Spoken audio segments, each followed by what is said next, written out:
Assalamualaikum warahmatullahi wabarakatuh. Perkenalkan, nama lengkap saya Maria Felicia Paskawileni Rentanubun dengan NIM 4525091092. Saya dari kelompok 7, kelas C, angkatan 2025. Prodi Psikologi, Fakultas Psikologi, Universitas Bosowa. Pada kesempatan kali ini, saya akan menjelaskan laporan penelitian saya yang berjudul Pengaruh Self-Efficacy terhadap Resilience pada Mahasiswa di Kota Makassar yang bertujuan untuk pemenuhan nilai ujian akhir semester mata kuliah statistik saya. Nah, latar belakang dari penelitian ini yaitu mahasiswa merupakan individu yang sedang menempuh pendidikan di perguruan tinggi. Nah, jadi mahasiswa lebih dihadapkan oleh masalah-masalah yang lebih kompleks atau tuntutan-tuntutan yang lebih kompleks seperti tuntutan akademik maupun tuntutan non-akademik. Nah, serta mahasiswa juga dihadapkan dengan adaptasi terhadap lingkungan baru. Jadi masalah yang dihadapi itu lebih banyak. Nah, dalam menjalankan masa studinya, perkuliahannya, resilience ini itu sangat dibutuhkan oleh mahasiswa agar mampu bangkit dan mengatasi tantangan atau masalah maupun kegagalan yang dihadapi oleh mahasiswa tersebut. Nah, mahasiswa dengan resilience yang rendah itu lebih rentan atau lebih mudah mengalami penurunan motivasi, sehingga kegagalan dalam akademiknya pun lebih besar. Nah, jadi salah satu faktor penting dalam pembentukan resilience ini adalah self-efficacy, yaitu kemampuan diri seseorang terhadap tingkat kepercayaan dirinya.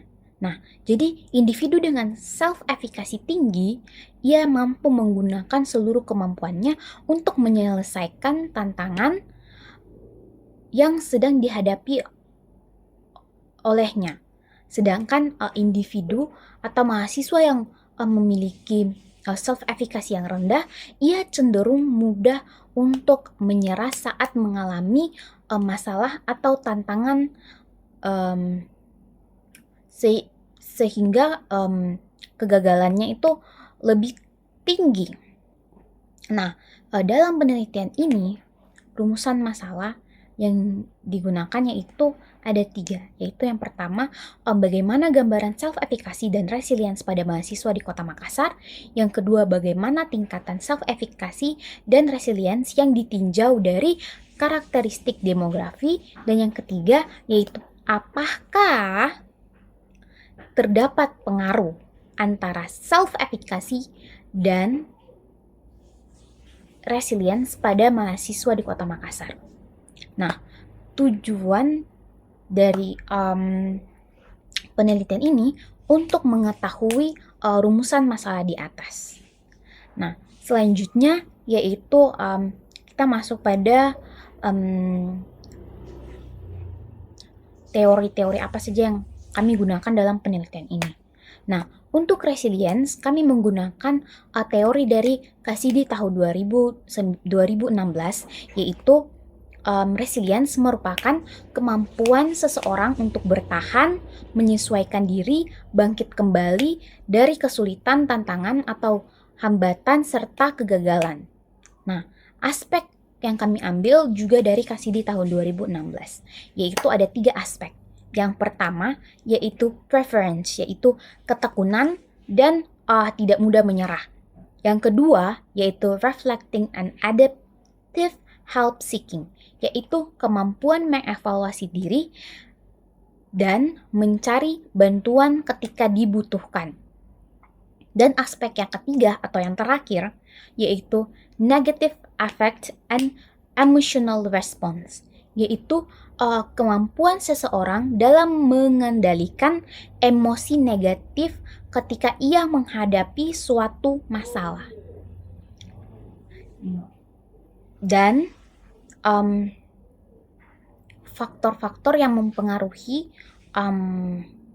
resilience yaitu ada 3 juga, ada self-efficacy, self-regulate learning, dan social support.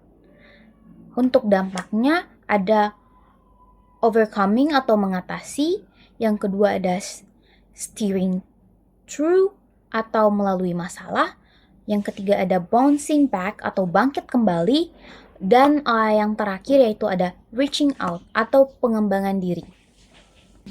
Selanjutnya, untuk teori self-efficacy, kami menggunakan teori dari Albert Bandura tahun 1997, yaitu keyakinan individu atau self-efficacy adalah kemampuan seseorang dalam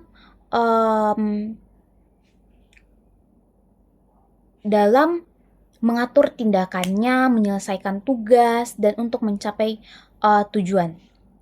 Jadi menurut Albert Bandura ini, self-efficacy itu adalah keyakinan individu terhadap kemampuan dirinya dalam menyelesaikan suatu tugas, menyelesaikan suatu tindakan, untuk mencapai tujuan yang sudah disusun atau yang diharapkan oleh individu tersebut. Nah, untuk aspek dalam self-efficacy, kami juga menggunakan aspek-aspek dari Albert Bandura, yaitu ada 3 aspek. Yang pertama yaitu level, keyakinan seseorang atau individu ketika menghadapi tingkat kesulitan tugas. Yang kedua ada strength, yaitu seberapa kuat keyakinan seseorang terhadap kemampuan dirinya. Dan yang ketiga ada generality, yaitu keyakinan tersebut dapat diterapkan dalam berbagai situasi yang berbeda. Nah, untuk faktor-faktor yang mempengaruhi self-efficacy ada budaya, gender, usia, dan pengalaman. Nah, untuk dampak dari self-efficacy ada kognitif, motivasi, afeksi, dan seleksi. Selanjutnya yaitu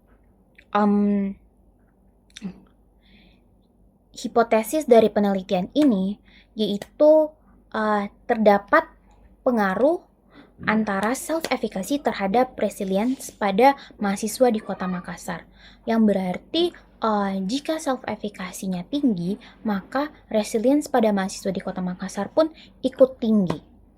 Nah, selanjutnya untuk metode penelitian, pendekatan penelitian ini menggunakan pendekatan kuantitatif dengan desain deskriptif kuantitatif. Nah, pendekatan ini dipilih untuk menjelaskan secara objektif serta mengukur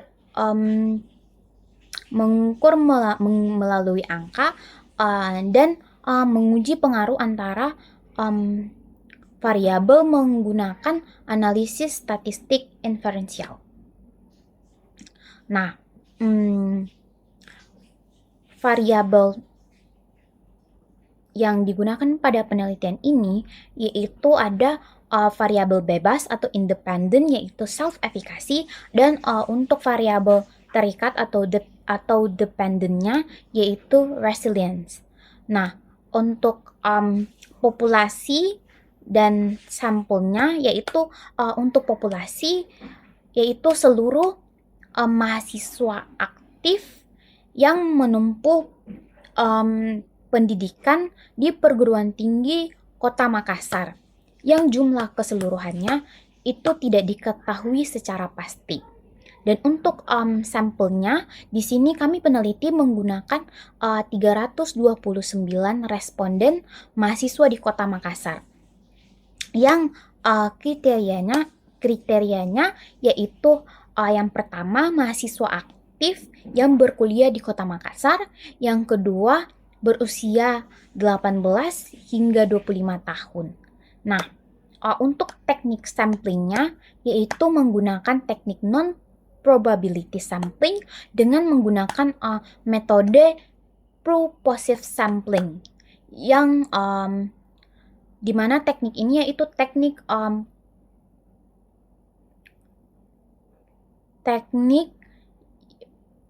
yang digunakan berdasarkan karakteristik spesifik yang telah ditentukan oleh peneliti.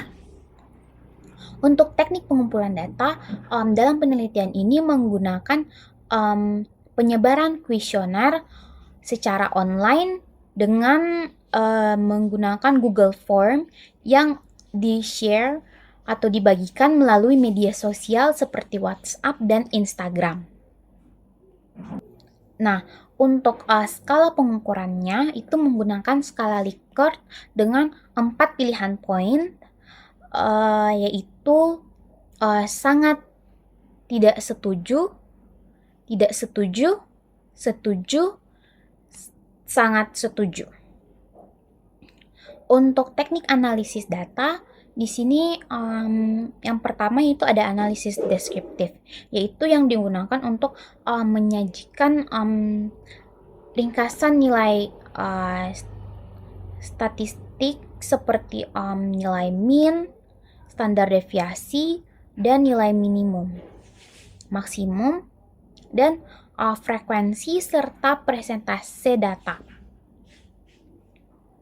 Dan selanjutnya yaitu teknik analisis data menggunakan kategorisasi skor, yaitu mengelompokkan responden ke dalam 5 tingkatan, yaitu sangat tinggi, tinggi, sedang, rendah, dan sangat rendah, sehingga menggunakan rumus kategorisasi.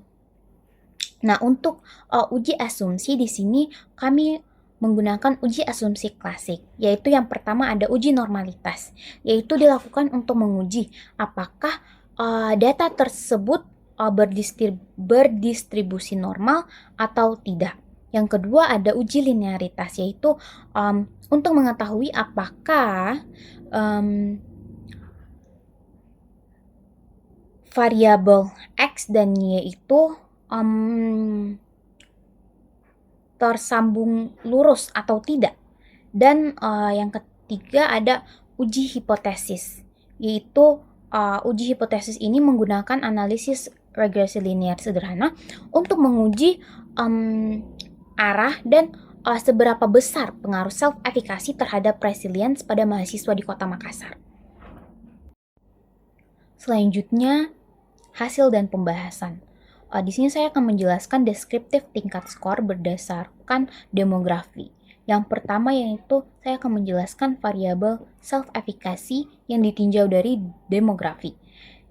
Yang pertama, jenis kelamin. Untuk jenis kelamin, perempuan paling banyak berada pada kategori sedang dan laki-laki berada pada kategori sedang dan tinggi. Untuk usia 18 tahun itu yang terbanyak pada kategori tinggi. Untuk usia 19 tahun itu terbanyak pada kategori tinggi juga, dan untuk usia 20, 21, 23 itu paling banyak berada pada kategori sedang. Dan untuk usia 22, 24 dan 25 itu paling banyak berada pada kategori rendah. Untuk universitas swasta dan negeri masing-masing berada pada kategori tinggi. Untuk angkatan yang paling banyak yaitu angkatan tahun 2022 yang berada pada kategori rendah. Selanjutnya yaitu adalah resilience yang ditinjau dari demografi. Untuk resilience, jenis kelamin yang paling banyak yaitu pada kategori sedang, yaitu kedua jenis kelamin semuanya masing-masing berada pada kategori sedang.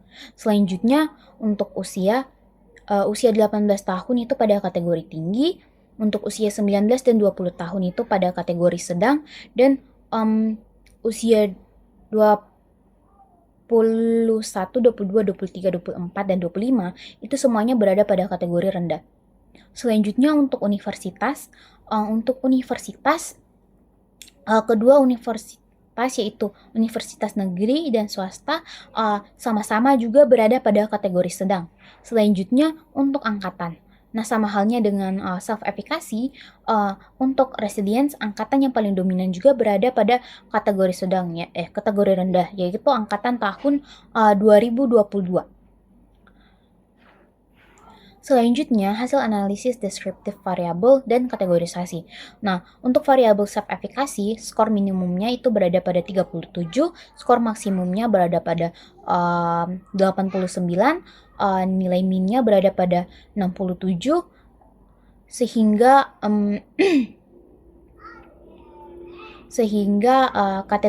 nilai kategorisasinya itu sangat tinggi itu 85, tinggi itu 73 sampai 85, sedang itu 62 sampai 73, rendah itu 50 sampai 62, dan sangat rendah itu di bawah dari 50. Jadi untuk variabel self-efficacy ini secara umum berada pada kategori sedang. Selanjutnya pada variabel resilience. Nah, untuk variabel resilience ini skor minimumnya itu berada pada 40, skor maksimumnya itu berada pada 88, minnya itu berada pada 72, dan untuk kategorisasinya itu untuk sangat tinggi berada pada 86, untuk tinggi berada pada 77 sampai 86, untuk sedang itu berada pada 68 sampai 77, untuk rendah itu berada pada 58 sampai 68, untuk sangat rendah itu di bawah dari 58. Jadi untuk variabel resilience ini mahasiswa secara umum itu berada pada kategori tinggi. Selanjutnya untuk hasil uji asumsi. Nah, untuk uji asumsi ini yang pertama ada uji normalitas. Nah, pada pengujian normalitas di sini kami kelompok menggunakan grafik normal QQ plot pada variabel self-efficacy dan resilience yang menunjukkan bahwa sebaran titik data itu berimpit dan mengikuti garis diagonal linear, sehingga membuktikan bahwa data tersebut itu berdistribusi dengan normal. Selanjutnya itu ada uji linearitas. Nah, untuk uji linearitas ini menghasilkan nilai statistik yaitu F sama dengan 40,190 dengan nilai signifikan yaitu 0,000, sehingga membuktikan bahwa terdapat hubungan yang linear secara signifikan dari variabel self-efficacy dan resilience. Selanjutnya yaitu hasil uji hipotesis.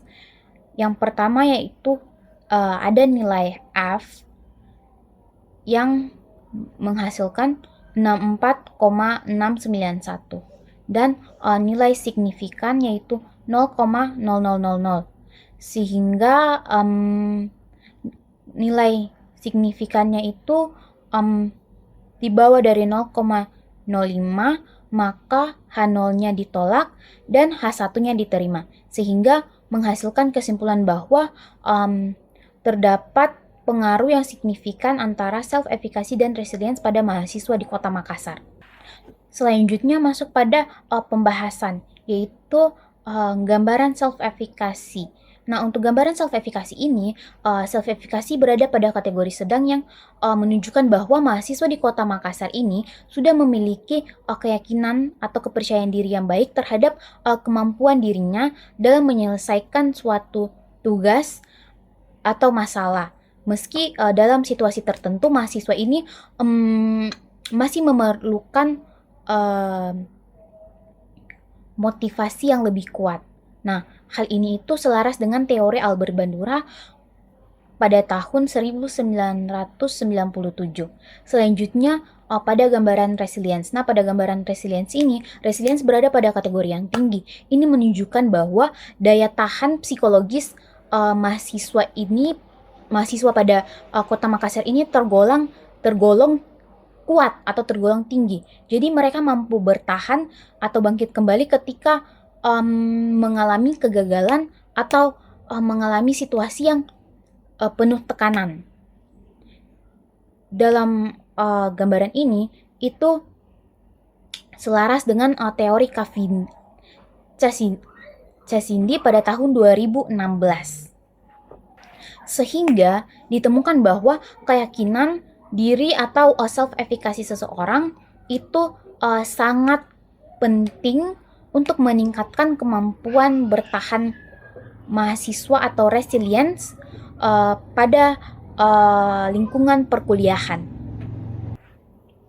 Sekian penjelasan laporan penelitian dari saya. Sekian dan terima kasih.